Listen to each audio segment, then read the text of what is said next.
India आजकल, सच खबर हर पल। हेलो दोस्तों, नमस्कार। मैं हूं आईपीएस यादव। आप देख रहे हैं इंडिया आजकल, सच खबर हर पल। पेश है आज का वीडियो। आज है श्री कृष्ण जन्माष्टमी। सभी साथियों को श्री कृष्ण जन्माष्टमी की हार्दिक शुभकामनाएं। पेश है आज का वीडियो जो श्री कृष्ण जन्माष्टमी पर ही है। तो आइए शुरू करते हैं।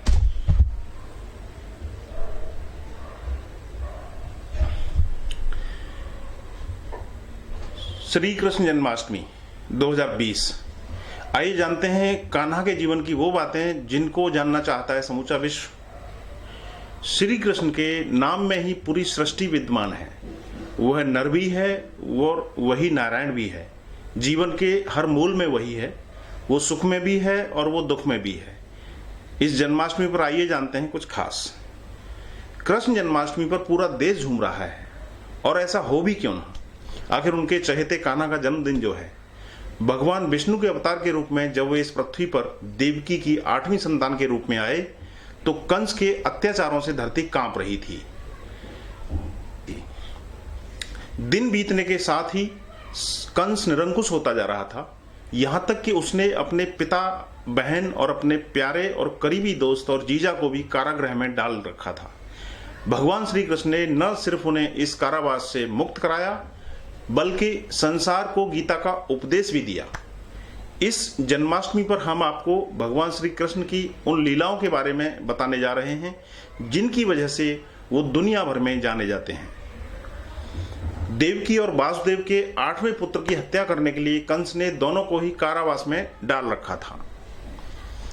लेकिन जब श्री कृष्ण का जन्म हुआ तो एक आकाशवाणी हुई जिसमें इस बच्चे को नंद गांव में नंद राय के घर पर छोड़ आने के लिए कहा गया था। इसके बाद वहां के कारावास के दरवाजे अपने आप खुल गए और वहां पर तैनात प्रहरी भी गहरी नींद में सो गए। उफनती नदी भी अपने चहेते प्रभु के चरण स्पर्श करने को मचल रही थी। इस तूफानी रात में शेषनाग उनकी रक्षा करने के लिए उनके साथ में थे। जब कंस को इस बात की जानकारी हुई कि कृष्ण नंदगांव में यशोदा और नंद राय के यहां पर हैं, तो उसने पूतना नाम की राक्षसी को उन्हें मारने के लिए भेजा। लेकिन पूतना ने जैसे ही श्री कृष्ण को अपना दूध पिलाना चाहा तो उन्होंने उसके प्राण हर लिए और उसका अंत हो गया। कंस के कहने पर कालिया नाग ने यमुना के पानी में अपना विष मिला दिया था। इसकी वजह से पशु पक्षी और लोग मर रहे थे। हालात यह हो गई थी कि मथुरा से जाने के बारे में लोग विचार करने लगे थे, लेकिन कृष्ण ने उन्हें न सिर्फ ऐसा करने से रोक दिया, बल्कि कालिया नाग को भी उसकी गलती की सजा दी। हुआ यूं कि एक दिन खेलते खेलते उनके सखाओं की बॉल यमुना में चली गई। इसको निकालने के लिए श्री कृष्ण यमुना नदी में कूद पड़े और यहां पर उनका सामना जहरीले कालिया नाग से हुआ।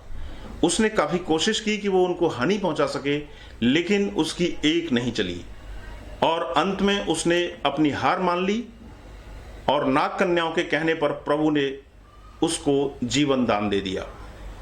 इसके बाद श्री कृष्ण इसी कालिया नाग के फन पर नृत्य करते हुए यमुना से बाहर आए। एक बार इंद्र भगवान का क्रोध नंदगांव के ऊपर टूट पड़ा और भयंकर वर्षा हुई। इंद्र द्वारा मूसलाधार बरसात किए जाने पर नंदगांव के पशुओं और लोगों की रक्षा के लिए श्री कृष्ण ने गोवर्धन पर्वत को अपनी छोटी उंगली पर उठा लिया। जब कई दिनों बाद भी इंद्र अपनी मंशा में कामयाब नहीं हो सका, तब उन्हें भगवान श्री कृष्ण की शक्ति का एहसास हुआ। इसके बाद उसका अभिमान चकनाचूर हो गया और उसने प्रभु से माफी मांग ली। श्री कृष्ण के कहने पर ही लोगों ने गोवर्धन पर्वत की पूजा शुरू की थी, जो आज भी निरंतर जारी है। कंस ने श्री कृष्ण का वध करने के लिए उन्हें बलराम समेत अपने यहां राजमहल में आमंत्रित किया था। वहां पर उसके कहने पर श्री कृष्ण ने उसके विशालकाय और महाबली पहलवानों के साथ में द्वंद्व युद्ध किया और उन्हें धूल चटा दी। कंस अब तक जान चुका था कि वर्षों पहले हुई भविष्यवाणी अब सच होने वाली है और इस डर से उसके पसीने छूट रहे थे। लेकिन उसका अहंकार लगातार उसको कृष्ण को धूल चटाने की बात कर रहा था। हालांकि उसकी एक नहीं चल सकी और श्री कृष्ण के हाथों वो अपनी गति को प्राप्त हुआ। श्री कृष्ण ने अपने गुरु संदीपनी के पुत्र को वापस लाकर उन्हें जो खुशी दी थी, उसका एहसास भी हर कोई नहीं कर सकता था। गुरु संदीपनी के पुत्र की वर्षों पहले डूबने की वजह से मृत्यु हो चुकी थी, लेकिन श्री कृष्ण ने उन्हें गुरु दक्षिणा के रूप में उनके पुत्र को वापस लौटाकर गुरु का मान बढ़ाया और शिष्य के कर्तव्य का निर्वहन भी कराया। जब हस्तिनापुर की भरी सभा में द्रौपदी के चीरहरण का प्रयास किया गया था, उस वक्त श्री कृष्ण ने अपने कर्तव्य के साथ साथ अपने वचन को भी निभाया। इतना ही नहीं, युद्ध को टालने के लिए जब वे पांडवों के दूत बनकर हस्तिनापुर पहुंचे थे, तब दुर्योधन ने आवेश में आकर श्री कृष्ण को बंदी बनाने का आदेश दिया था। उस वक्त उन्होंने अपना विराट रूप दिखाकर सभी को हैरान कर दिया था। भीष्म और विदुर, आचार्य द्रोण के अतिरिक्त सभा में मौजूद सभी लोग उनके शरीर से निकले तेज प्रकाश को सहन नहीं कर पा रहे थे। उन्होंने ही कुरुक्षेत्र की रणभूमि में विश्व को गीता का ज्ञान दिया, जिसके मूल में सिर्फ एक ही बात है कि आत्मा अमर है, वो मरती नहीं है, बल्कि केवल देह को एक वस्त्र के रूप में त्याग देती है।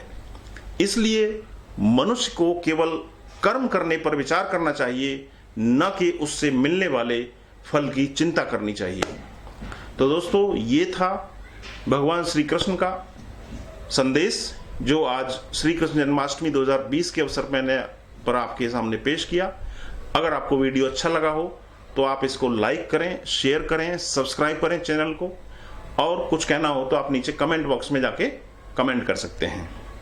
आपने समय निकाला वीडियो देखने के लिए, आपका बहुत बहुत धन्यवाद। इंडिया आजकल, सच खबर हर पल।